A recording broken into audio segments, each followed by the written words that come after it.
Buenas tardes, es un gusto estar con ustedes en esta tarde. Estoy bastante emocionado por el nuevo libro que estamos comenzando, el libro de los Hechos de los Apóstoles. Vamos a ver cosas muy impresionantes en este libro, grandes situaciones que van a estar sucediendo en esta historia. Solamente haciendo un poco de memoria, si es que no me equivoco, en el año 2018, cuando nosotros junto con mi familia llegamos a la iglesia, a Comunidad Gracia Redentora, precisamente estaban en los últimos capítulos del libro de los Hechos, me parece, no estoy seguro, creo que sí. Después siguió Efesios y hasta el día de hoy, que nos volvemos a encontrar con el libro de los Hechos. Cuando nosotros llegamos a la iglesia era un cuartito así chiquito, había como, pues ya saben, David, Heidi con toda su gente y algunos otros más, quizás 12, 13, 15 personas, no recuerdo bien.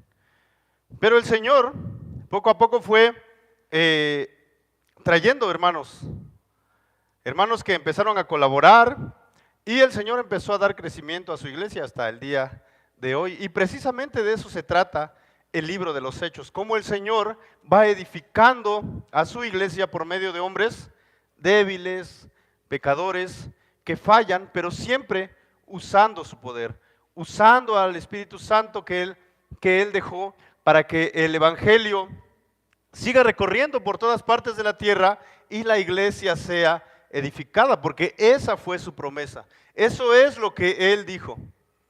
He aquí yo edificaré mi iglesia y las puertas del Hades no prevalecerán contra ella. Así que vamos rápido, hermanos, vamos al libro de los Hechos. Si ya están ahí, seguramente ya están ahí. Yo todavía no, pero en unos 10 minutos logro ubicarlo. A ver, vamos a ver, ahí está. Hechos, capítulo 1. Hoy vamos a estar viendo el versículo 1 al versículo 14. Así que vayan al libro de los Hechos, capítulo 1, versículo 1 al 14. Vamos a estar en un mensaje. Hace ratito estaba recordando y el título del sermón de hoy es Despedida y Regreso. No sé por qué recordé el libro de Bilbo Bolsón, ¿no? ¿Cómo se llamaba el libro? ¿Alguien sabe? Una ida y una... Híjole, son aficionados aquí. Entonces, es algo parecido, ¿no? El título, a una ida y una vuelta, en este caso es despedida y regreso. Si alguien no ha ido a ver El Hobbit en los cines, ahorita la están proyectando, está bien chida. Fuimos hace unos días con el hermano Beto, con Juan, la hermana Miriam, Estrella y mi familia. Está muy buena, se la recomiendo. Vayan, es un espectáculo eso. Pero bueno, hoy estamos en despedida y regreso. Este cuate está loco, ¿de qué trata esto? Vamos a leer, vamos a tratar de explicar y se van a dar cuenta por qué es despedida y regreso. Bueno, vamos a entrar allí. ¿Están listos todos en el libro de los Hechos? ¿Sí? Déjenlo en suspenso un ratito y vamos a orar. Padre, queremos darte gracias por esta mañana. Gracias por este libro de los Hechos, Señor, que vamos a comenzar a caminar junto con mis hermanos. Te pedimos que tú nos enseñes, que tú obres en gran manera en nosotros, en nuestras vidas, en nuestros corazones, en nuestra familia, en nuestra iglesia, y que tu reino siga expandiéndose por todos lugares, Señor, hasta los confines de la tierra. Te damos gracias por la salvación que nos has dado, por que nos usas aún siendo hombres débiles y pecadores, Señor, pero todas las cosas que tú haces, toda tu obra es solamente por tu poder y por tu misericordia, Padre. Queremos dejar en tus manos este tiempo de predicación. Te pedimos que nos hables, Señor, y que nos transformes. Te lo pedimos en el nombre de Cristo Jesús. Amén. Muy bien, comenzamos la lectura en el versículo 1.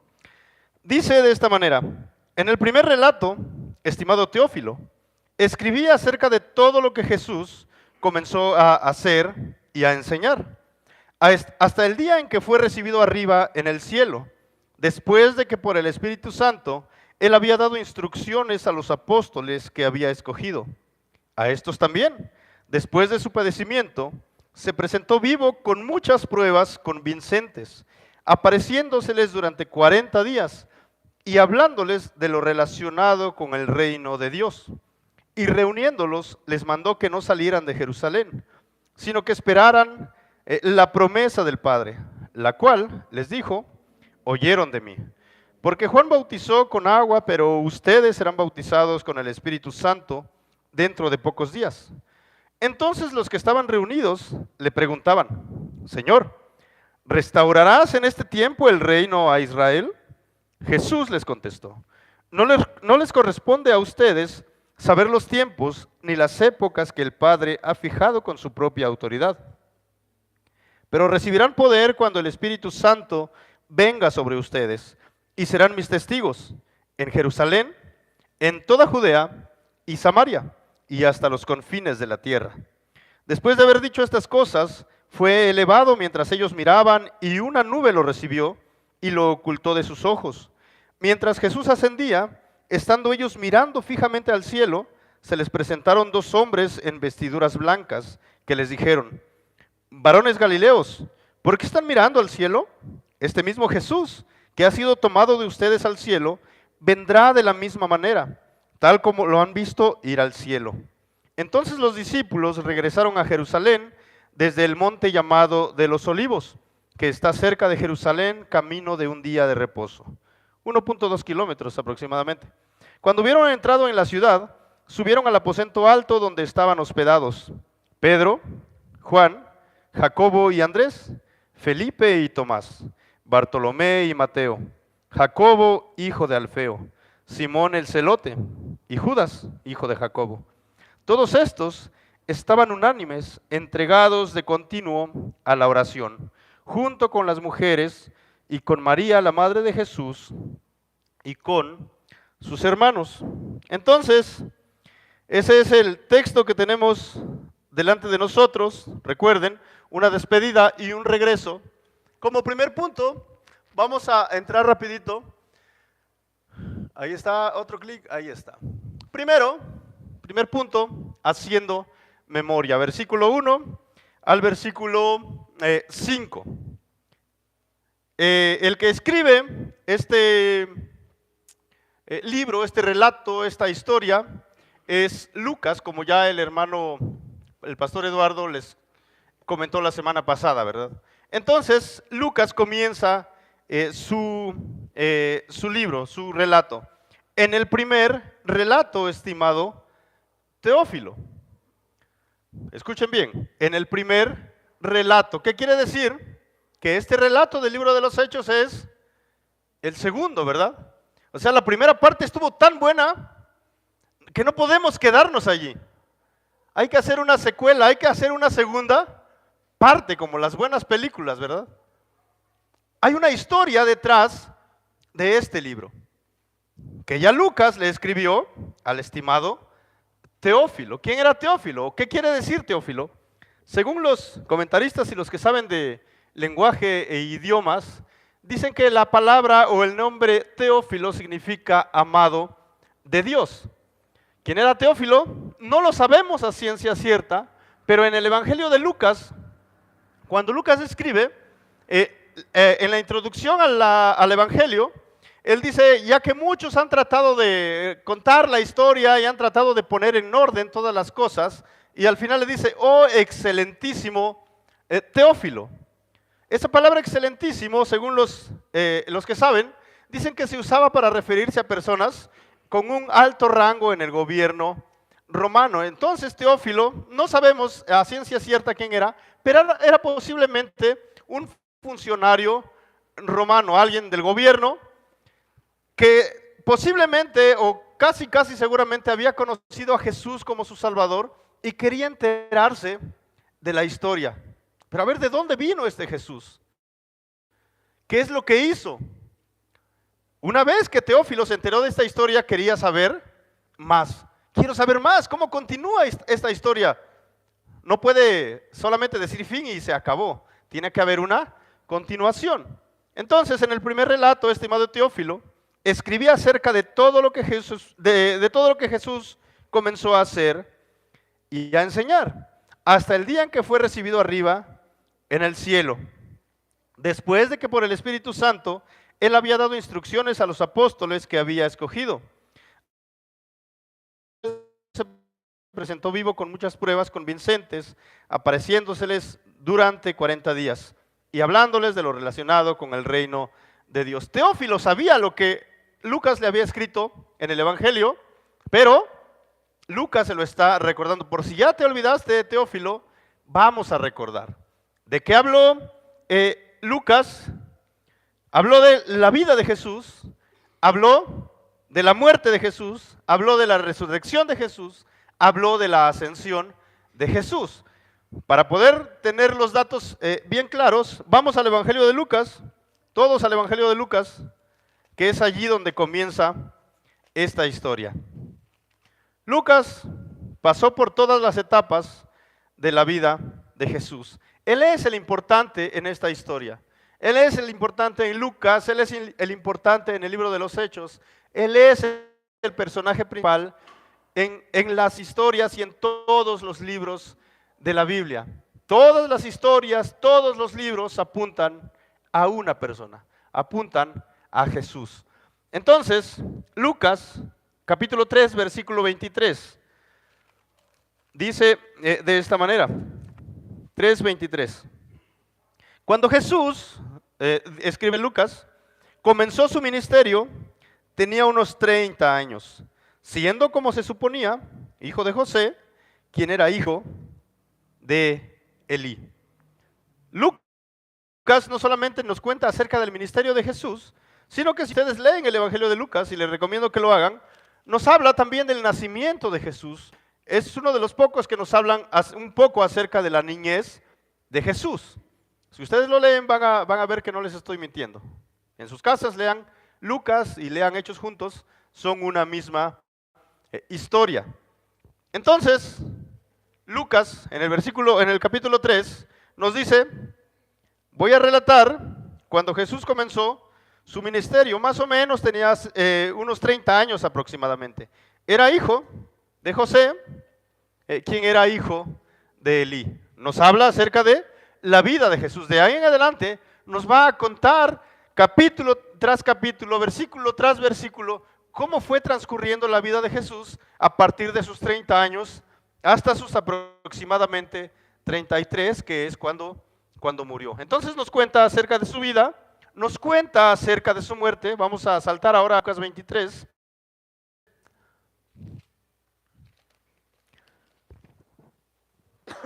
Lucas 23, versículo 44 al 46.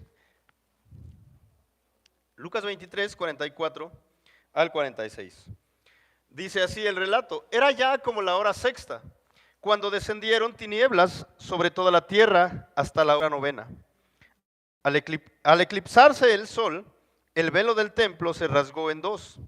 Y Jesús, clamando a gran voz, dijo: Padre, en tus manos encomiendo mi espíritu. Habiendo dicho esto, expiró, murió.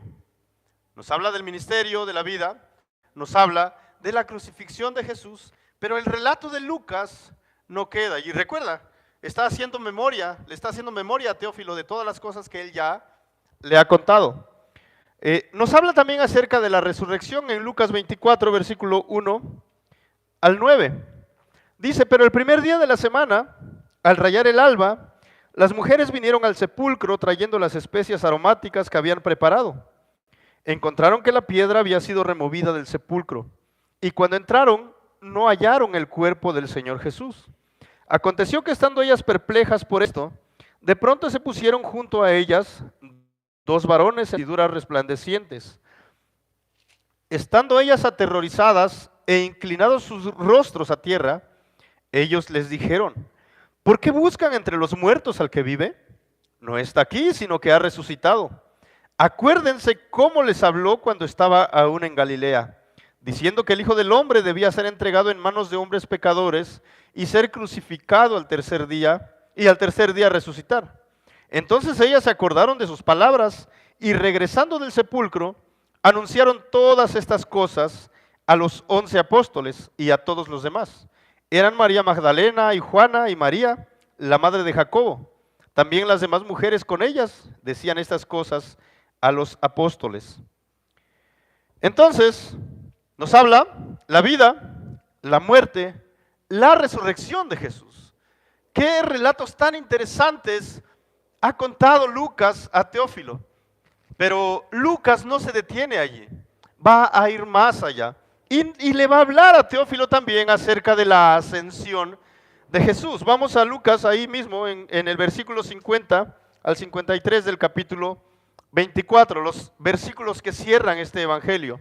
Dice así: entonces Jesús los condujo fuera de la ciudad. Recuerden, ya ha resucitado, ya ha hablado con ellos, ya se ha encontrado varias veces con ellos.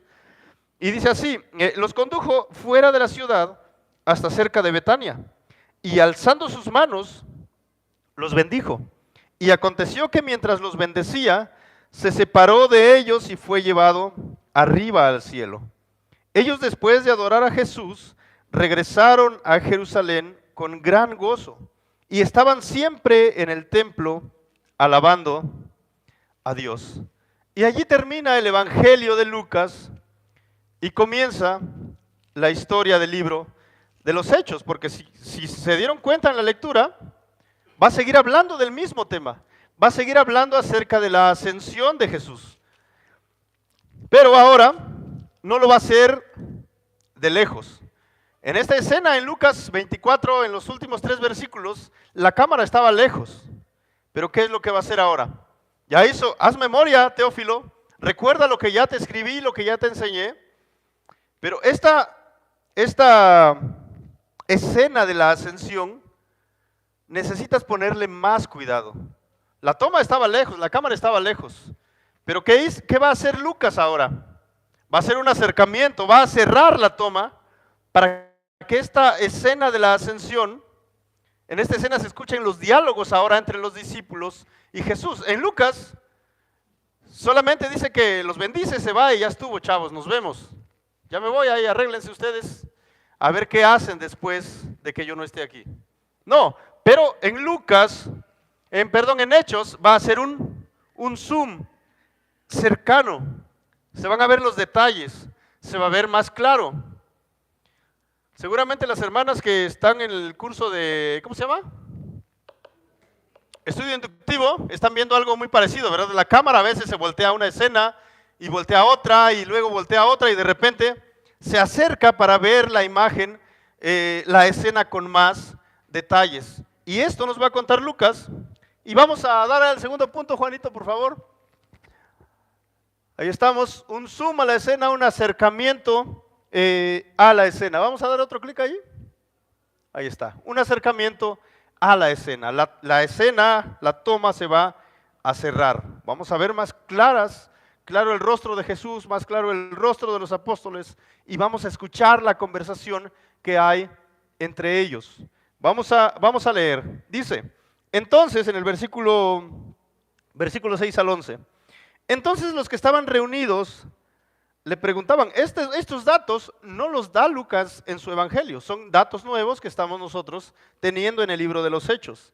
Entonces los que estaban reunidos le preguntaban, Señor, ¿restaurarás en este tiempo el reino a Israel? Una pregunta muy válida, ¿verdad? Para ellos, ¿qué es lo que estaban esperando siempre? Al libertador, aquel que vendría a reinar y que independizara a su pueblo de los gobiernos, de los imperios que siempre los habían estado oprimiendo.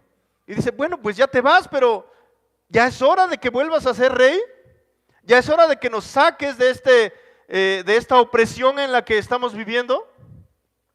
Y la respuesta de Jesús es bien chida. Lean lo que dice, escuchen lo que dice. Jesús les contestó, no les corresponde a ustedes saber los tiempos ni las épocas que el Padre ha fijado con su propia autoridad. A ver, chavos, tranquilos. O sea, si es el momento o no, pues casi que les dijo, no les importa, ¿verdad? El Padre sabe cuándo lo va a hacer. Ustedes tranquilos, porque para ustedes hay algo más. Ustedes tienen una función en esta historia. Ustedes tienen un papel en esta película. Y tienen que cumplirla. y ya les va a decir qué es lo que necesitan hacer. No les corresponde a ustedes saber, ustedes tranquilos, es información que no les voy a dar. El Padre ha dispuesto un tiempo y Él la va a cumplir, estén seguros de eso. Lo que el Padre ha dicho, no va a faltar nada de lo que Él ha prometido. Versículo 8. Pero, pongan atención, escuchen las palabras, pero recibirán poder cuando el Espíritu Santo venga sobre ustedes y serán mis testigos en Jerusalén, en toda Judea, en Samaria y Samaria y hasta los confines de la tierra. O sea, no pasa nada, no tienen que saber cuándo el Padre va a restaurar el reino. Pero ustedes pongan atención, porque de ser siempre seguidores, ahora van a pasar a ser líderes. Ustedes ahora son la punta de lanza de esta misión. Ustedes ahora van a comenzar a ir y a viajar voluntaria o involuntariamente y van a comenzar a contar esta historia a todos aquellos que no la han escuchado. Y hay algo gradual, si se dan cuenta. Dice, primero van a recibir poder cuando venga el Espíritu o cuando el Espíritu Santo venga sobre ustedes. Van a recibir poder, van a ser capacitados, porque en sus fuerzas no van a poder hacer nada.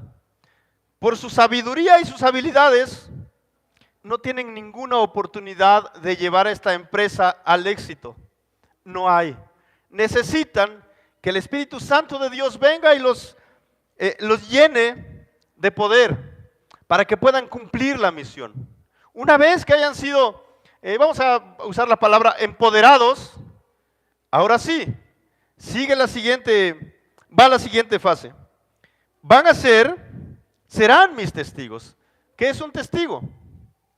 Alguien que ha visto un suceso y lo cuenta a otro, ¿verdad? Cuando sucede algún accidente o algo y tú estás presente allí en ese momento, pasas a ser un testigo. La policía va a venir y en sus investigaciones, a ver, te vamos a citar o si te encuentra en el lugar, a ver qué pasó, señora, señor, qué es lo que usted vio y tú tienes que contar lo que viste, de lo que fuiste testigo. Estos discípulos habían sido testigos de un montón de cosas, muchas cosas ellos habían visto acerca del poder de Dios. Ellos vieron a los ciegos, ver otra vez a los cojos, irse contentos, saltando y exaltando el nombre de Dios. Vieron demonios salir de las personas, vieron un montón de cosas que Jesús había hecho. Ellos iban a ser testigos. ¿En dónde? En Jerusalén, en su ciudad, en Judea, una región un poco más extendida, en Samaria, un poco más allá, y hasta lo último de la tierra. De eso nos va a hablar el libro de los Hechos, cómo el evangelio poco a poco se fue expandiendo. A veces porque los cristianos tenían que viajar a otra ciudad, a veces a causa de la persecución. Eran regados, eran lanzados como semillas que iban a dar fruto en esos lugares. Y precisamente el fruto de hasta los confines de la tierra, hasta lo último de la tierra somos nosotros también, que hemos creído, hemos escuchado el evangelio y por la gracia de Dios hemos creído en Jesucristo como nuestro Salvador. Así que nosotros, hermanos, somos un pueblo privilegiado. ¿Quieres ver dónde está tu origen? Está aquí, hasta los confines de la tierra. ¿Por qué tú estás aquí? Porque Jesús un día dijo, va a venir poder sobre ustedes. 11 discípulos que quedaban y algunos otros más que se iban añadiendo. Y van a ir y van a ser mis testigos. Y van a predicar, quieran o no quieran, lo van a hacer. Van a ir y hoy estamos aquí por la predicación de ese evangelio. Estamos incluidos en estas palabras. Somos un pueblo bendecido, privilegiado inmensamente por el Señor. Pero sigue el relato. Después de haber dicho estas cosas, fue elevado mientras ellos miraban. Ahora esta escena me parece bastante impactante. Imagínate, habían caminado con Jesús, habían vivido con Jesús, habían dormido con Jesús, habían comido con Jesús, habían hecho todo con Jesús durante aproximadamente 3 años. Sus vidas habían sido transformadas completamente. Habían abandonado sus trabajos, habían abandonado sus familias, habían abandonado su casa, sus pueblos. Y ahora aquel que siempre estaba delante, aquel que lideraba, aquel que decía, vamos para allá, hagamos esto o aquello, ¿qué estaba pasando con él? De repente lo vieron que se estaba elevando, ¿no? No sé si cuando fuiste niño, supongo que sí, tus papás te compraron uno de esos globos de gas. ¿Sí? Esos siempre terminan en tragedia. O te explotan en la cara, o por un descuido se empiezan a ir. Y no se van como que, uy, como un cohete, ¿verdad? No, van despacio. ¿Y qué es lo que haces? Saltas y, híjole, cuando ves que ya está inalcanzable, ¿cómo te quedas? Mirando, te quedas mirando. Es algo parecido, pienso, que le pasó a los discípulos. Aquel que había vivido con ellos y los había liderado y había cambiado y transformado sus vidas, se estaba yendo. Y estos cuates empezaron a levantar los ojos y pienso que sus caras empezaron a cambiar. Quizás empezaron a sentir tristeza. Quizás puedo ver una lágrima en los discípulos. Híjole, ya se va este cuate. ¿Qué onda? ¿Y ahora? ¿Qué vamos a hacer? Es nuestra esperanza. Él era el que pensamos que era nuestro rey. Pero ya se va. ¿Qué vamos a hacer ahora? ¿Qué sigue para nosotros? ¿Cómo va a ser nuestra vida? ¿Tenemos que volver a la pesca otra vez? ¿Recuerdan algunos? Se lo hicieron, ¿verdad? Algunos dijeron, pues ya se acabó. Algunos otros iban regresando a su aldea que se llamaba Emaús, ¿no? ¿Recuerdan? Eso ya fue un poco antes, pero no tenían esperanza. Estaban quedando sin esperanza, sin su líder, sin su Salvador, sin aquel que había hecho y dado todo por ellos. Ve qué más dice. Mientras ellos miraban, y una nube lo recibió y lo ocultó de sus ojos.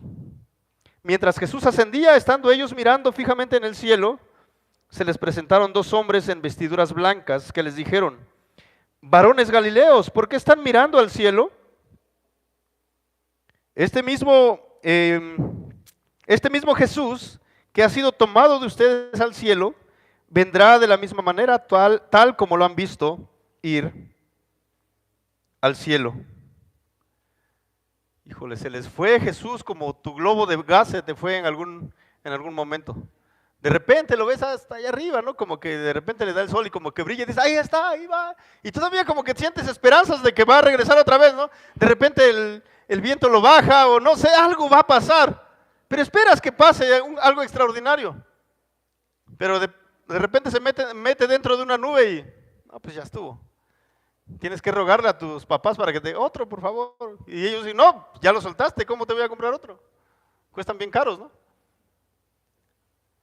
Pero mientras ellos miraban y de repente las nubes lo ocultaron de sus ojos y dijeron, pues ya estuvo, no hay más.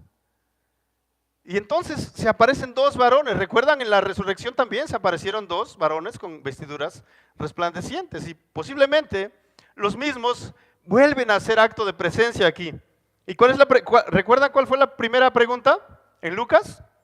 ¿Por qué buscan entre los muertos al que vive? No está aquí, ha resucitado. Hay esperanza todavía. Su líder no quedó en la tumba. Y ahora otra vez. Bueno, ya resucitó, pero ahora ya se fue. Híjole, qué complicado, qué triste. Pero vienen los hombres otra vez y otra pregunta nuevamente. ¿Por qué están mirando al cielo? ¿Qué buscan? ¿Su globo se les fue o qué onda? No, pues Jesús se fue, ¿qué no se están dando cuenta? ¿Qué dijeron ellos? Este mismo Jesús que ha sido tomado de ustedes al cielo, vendrá de la misma manera, tal como lo han visto ir al cielo. ¿Cuál es la traducción? Hay esperanza para ustedes. La historia no ha terminado, es más, acaba de comenzar. Ahora ustedes van a hacer las obras que Jesús hizo. Ustedes son los encargados. Ustedes van a ser lanzados como unas flechas de un arco bien tensado y van a continuar con la misión de Jesús. Somos nosotros también. Es el llamado para todos nosotros, para Comunidad Gracia Redentora, para Max, para Israel, para todos los que estamos aquí. Sigue la obra de Jesús. No ha terminado. La historia continúa. No hay un punto final. Y es así como termina el libro de los Hechos, ¿no? Un corte abrupto. No dijo, y fueron felices para siempre. No. Simplemente se corta. ¿Por qué? Porque la historia continúa. La historia sigue. Jesús se fue, pero va a regresar. No se preocupen. Continúen con la misión, porque el Rey va a volver. El Salvador va a volver, y esa también es nuestra esperanza. Vivimos en un mundo tan difícil y tan caído que decimos, ¿cuál es la palabra del apóstol Juan en Apocalipsis? Sí, ven Señor Jesús. Todo aquí se está derrumbando, pero tú eres el ganador. Tú eres el victorioso. Ven Señor Jesús. Era la esperanza de Juan, es nuestra esperanza. Todos los días, ven Señor Jesús. Queremos estar en tu presencia. Pero mientras tanto, ¿estamos viendo una despedida? Sí y no. ¿Por qué? Porque Jesús físicamente no iba a estar más con ellos. Pero estaba fallando su promesa. No, eso es lo que les prometió. Vayan, prediquen, bauticen, hagan discípulos, enséñenles lo que yo les he mandado. Y he aquí, yo estaré con ustedes todos los días hasta el fin del mundo. Seguramente alguno recordó, pero Él prometió que iba a estar con nosotros todos los días, hasta el fin del mundo. ¿Qué está pasando? ¿Por qué se está yendo? ¿Por qué lo dejamos de ver? ¿Por qué las nubes lo ocultaron? Porque la misión de Jesús había terminado en la tierra. Había muerto por nuestros pecados. Pero no era todo. No era todo. El ministerio de Jesús iba a continuar. Vamos primero a Hebreos capítulo 1, versículo 3.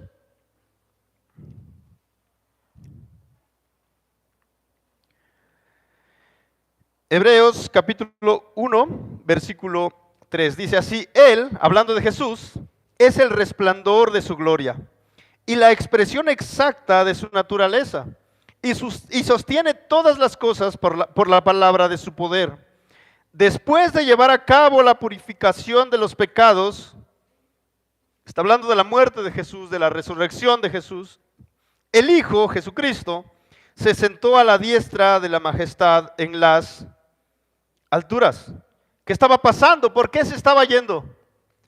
Su trabajo en la tierra, físicamente, había terminado, había sido crucificado, había sido puesto en la tumba, había resucitado. ¿Qué le quedaba? Volver a la derecha del trono de su Padre, a sentarse también para gobernar sobre todo el mundo. Él es el que gobierna, Él es el que mueve todas las cosas, aún en este mundo caído en el que nosotros vivimos. Nada se escapa de su mano. Jesucristo es Rey. Y por eso ascendió. Mi obra aquí ha terminado. Físicamente, ya estuve en la cruz, ya resucité, ya fui sepultado, resucité.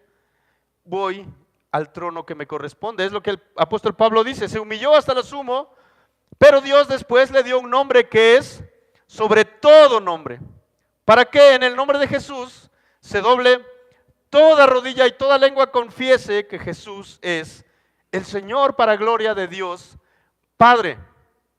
El Señor Jesús fue y está sentado en su trono hasta el día de hoy. ¿Qué más está pasando con esta ascensión de Jesús? Vamos a Hebreos 8:1 ahora. Dice Hebreos 8:1. Ahora bien, el punto principal de lo que se ha dicho es este: tenemos tal sumo sacerdote que se ha sentado a la diestra del trono de la majestad en los cielos. Nuevamente nos dice que Jesús fue y se sentó a la diestra de la majestad en los cielos como el sumo sacerdote. ¿Cuál era la función del sumo sacerdote? Era ofrecer sacrificios. Él ya lo hizo de una vez y para siempre. Pero el sacerdote también era un mediador entre Dios y los hombres. Y ahora la Biblia dice que tenemos solamente un mediador entre Dios y los hombres, Jesucristo, hombre, un intercesor, tenemos un abogado. La obra de Jesús con su iglesia, con su pueblo, no ha terminado. Él es nuestro abogado, Él es nuestro mediador. Todavía sigue obrando a favor de su iglesia. De modo, o algo así dice Juan, si alguno hubiese pecado, abogado tenemos para con el Padre. ¿A quién? A Jesucristo, el justo. Si has pecado, dice, tienes un abogado que está en tu defensa delante del Padre. Qué pecadora esa hermana. Ay, mi sangre fue derramada para pagar sus pecados. No, este cuate no tiene remedio. Ay, el abogado está allí, intercediendo por nosotros, abogando por nosotros. Y viene el acusador de los hermanos. ¿Habían escuchado acerca del acusador de los hermanos? Viene acusando, mira lo que está haciendo. Ah, pero ya viste. ¿Pero ya viste lo que hizo? No, pero toca su salud y verás cómo te niega, verás cómo te maldice. ¿Pero qué dice? El abogado está allí. Todos sus pecados han sido pagados. Su deuda ha sido cancelada. Todo el documento que había y que decía cada una de nuestras faltas y de nuestros pecados ha sido limpiado con la sangre del Cordero que fue sacrificado por nosotros. Y hoy aboga por cada uno de nosotros. Y esa también es nuestra esperanza. Es algo por lo cual nosotros debemos gozarnos y prorrumpir en alabanzas delante de nuestro Dios. Por eso merece adoración. ¿Qué más hizo la ascensión? Juan 16, Juan 16, 7 al 8. El Señor Jesús está anunciando su muerte, su sufrimiento a sus discípulos y luego les dice, pero yo les digo la verdad, les conviene que yo me vaya. Les estaba diciendo, a donde yo voy ustedes no pueden venir. Y los discípulos decían, pero ¿a dónde vas? O sea, ¿por qué no podemos ir? Muéstranos el camino para poder seguirte. Y el Señor Jesús, consolándolos, animándolos, les dice, pero yo les digo la verdad, les conviene que yo me vaya, porque si no me voy, el Consolador no vendrá a ustedes. Pero si me voy, se lo enviaré y cuando Él venga convencerá al mundo de pecado, de justicia y de juicio. ¿Por qué el Señor tenía que ir? Porque iba a dar paso al Espíritu Santo, del cual estaba hablando apenas unos versículos atrás. Van a recibir poder cuando venga sobre ustedes el Espíritu Santo. Y no solamente eso, también en ese mismo pasaje, en esos mismos versículos, dice, voy a ir y voy a preparar un lugar para ustedes, ¿verdad? Esa es también su promesa. Yo me voy, pero no simplemente ya me voy y ahí ustedes quédense. No, yo voy a preparar un lugar para ustedes. En la casa de mi Padre, dijo, muchas moradas hay. Voy pues a preparar lugar para ustedes. Ustedes ahora no pueden venir, pero me seguirán después. Así como yo voy, ustedes después van a venir conmigo. No se preocupen, van a pasar un momento difícil, sí, complicado, lleno de tribulaciones, de sufrimiento, de persecución, de muerte, pero no se olviden, el hogar celestial nos espera. Es allí donde vamos a llegar. ¿Tu hogar es un desastre hoy? Recuerda que hay un hogar verdadero para ti hoy. Recuerda que Jesús es nuestra esperanza. ¿Tu hogar es un desastre hoy? hay esperanza. Jesús puede cambiar esa situación. Pero no pongas tu vista en que Jesús, por favor, cambia esta situación ahora. ¿Por qué? Porque hay un hogar esperándote y va a ser mucho mejor que el que tienes ahora. No es comparable. Las tribulaciones de hoy, dijo Pablo, no son comparables con el eterno peso de gloria que nos espera. Un peso que parece aplastante, ¿verdad? Si tus tribulaciones y problemas parecen aplastantes, hay un eterno peso de gloria que es más aplastante que eso. Ahí está nuestra esperanza, ahí está nuestro gozo. La obra de Jesús continúa en su iglesia. La obra de Jesús continúa en ti. La obra de Jesús continúa en tu familia. No hay por qué desesperar. No hay por qué vivir sin esperanza. A Jesús lo es todo para nosotros. Vamos a terminar. Vamos ahí al tercer punto, por favor. ¿De regreso a lo ordinario? Es una pregunta. Jesús se fue, no está más. ¿Qué nos queda a nosotros, los discípulos? Se preguntaba Pedro y todos los que estaban ahí. Híjole. Pues vamos a leer. Versículos 12 al 14. Entonces los discípulos regresaron a Jerusalén desde el monte llamado de los Olivos, que está cerca de Jerusalén, camino de un día de reposo, 1.2 kilómetros, más o menos. Cuando hubieron entrado en la ciudad, subieron al aposento alto donde estaban hospedados Pedro, Juan, Jacobo y Andrés, Felipe y Tomás, Bartolomé y Mateo, Jacobo, hijo de Alfeo, Simón el celote y Judas, hijo de Jacobo.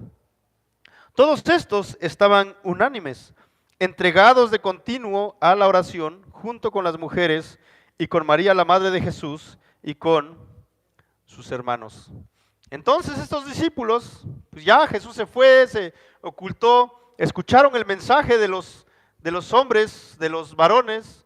Aparte habían recibido la bendición de Jesús, según Lucas. ¿Y cómo regresaban? ¿Regresaban tristes? No, Lucas dice que regresaban alegres, regresaban contentos. Jesús había tomado esa bomba, el balón estaba desinflado, ¿no? Y agarró la bomba y empezó a inflar. Puso gozo en sus corazones, sabiendo que había esperanza para ellos. Sabía que las cosas iban a continuar. No habían terminado en tragedia. Regresan estos hombres, camino de un día de reposo, no estaba muy alejado el sitio donde estaban. ¿A dónde regresaron? Dice, hubieron entrado en la ciudad y subieron al aposento alto donde estaban hospedados. ¿Recuerdan? Es el mismo lugar, posiblemente, donde comieron la última cena con el Señor Jesucristo. ¿Y qué es lo que hicieron?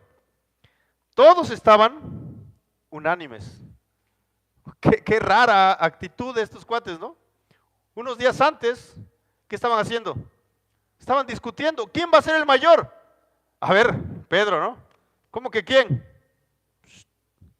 Este es el bueno. Y los otros dos hermanos, ¿no? Hasta su mamá mandaron, ¿no? Oye, dile a Jesús, ¿no? Uno a la izquierda, el otro a la derecha, y todos discutían, a ver, ¿quién va a ser el bueno ahora que Jesús no está? Pero la actitud ha cambiado. Todos estaban unánimes, en un mismo pensar, en un mismo sentir, en una misma misión, en una misma visión. Todos estaban de acuerdo. ¿Y qué hacían? Entregados de continuo a la oración. De continuo, imagínate. Días antes en el huerto de Getsemaní, Pedro, Jacobo y Juan creo que eran. ¿Qué dijo Jesús? Oren, oren para que no entren en tentación. Jesús se fue, entró al huerto a orar. ¿Y cómo los encontró? Pues estaban durmiendo, ¿no? Y Jesús casi le dio, oye, Pedro, ¿qué onda, cuate? ¿No has podido velar conmigo un rato, una hora? Pero ahora, ¿qué están haciendo? De continuo están en oración. ¿Qué cambio? ¿Qué diferencia? ¿Qué más dice? Estaba junto con las mujeres y con María, la madre de Jesús, y con sus hermanos. ¿Regresaron a una vida ordinaria? No, todo había cambiado, todo era diferente. Y no sabían lo que venía más adelante. No sabían qué grandes cosas iban a hacer por medio del poder del Espíritu Santo que se les iba a dar. Pedro no sabía que de ser conocido como un cuate de, ¿cómo dice Hechos también? Casi casi del montón, ¿no? Del vulgo o algo así. Cuando predicaba, ¿qué pasaba? 3,000 personas se unieron a la iglesia. Ellos estaban en el aposento alto, pero no lo sabían. No sabían que de repente un asesino de cristianos, un perseguidor, iba a convertirse a Cristo e iba a impactar el mundo a tal punto que hasta hoy sus enseñanzas nos siguen impactando. No regresaron a lo normal, no regresaron a lo ordinario. De la misma manera, cuando nuestra vida es impactada por el Evangelio, ¿qué va a pasar? Va a haber un choque y va a haber cambio, va a haber transformación. Cuando tu matrimonio y tu hogar y todo lo que te rodea es impactado por el Evangelio, pero principalmente tu vida es impactada por el Evangelio, ¿qué va a pasar? Nada va a ser igual, nada va a ser normal, nada va a ser ordinario, todo va a ser diferente. ¿Va a haber luchas? Por supuesto. ¿Va a haber sufrimiento? Claro que sí. ¿Va a haber tribulación? Sin duda. Pero el poder de Dios, el poder del Evangelio, va a obrar en nosotros para vencer esos obstáculos, para seguir adelante, para que nuestra vida sea restaurada. Pero no olvides, nuestra mayor esperanza aún viene. Ese Jesús, así como lo vieron irse, va a volver otra vez. Y Zacarías 12 y versículo no sé qué, 10 dice, y verán al que traspasaron y harán gran lamentación por él, como se hace lamentación por un hijo unigénito. Cuando el Señor Jesús venga, aquellos que no lo conocen, ¿qué va a pasar? Híjole, este era el bueno, este era el Salvador, pero no va a haber más oportunidad de salvación. Es ahora. Necesitas conocer a Jesús, necesitas tener esa esperanza. Pero sobre todos tus problemas hay uno que es el principal, el mayor de todos, del cual no puedes escapar, no puedes salir, no puedes cambiar de casa o de ciudad o de país y deshacerte de ese problema.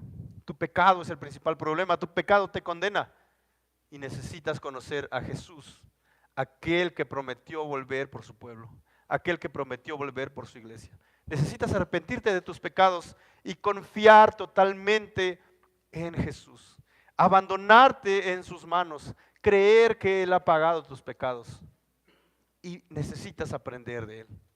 Vamos a orar, hermanos. Padre, queremos darte gracias por tu palabra, por este libro de los Hechos que es tan impactante a nuestras vidas, Señor.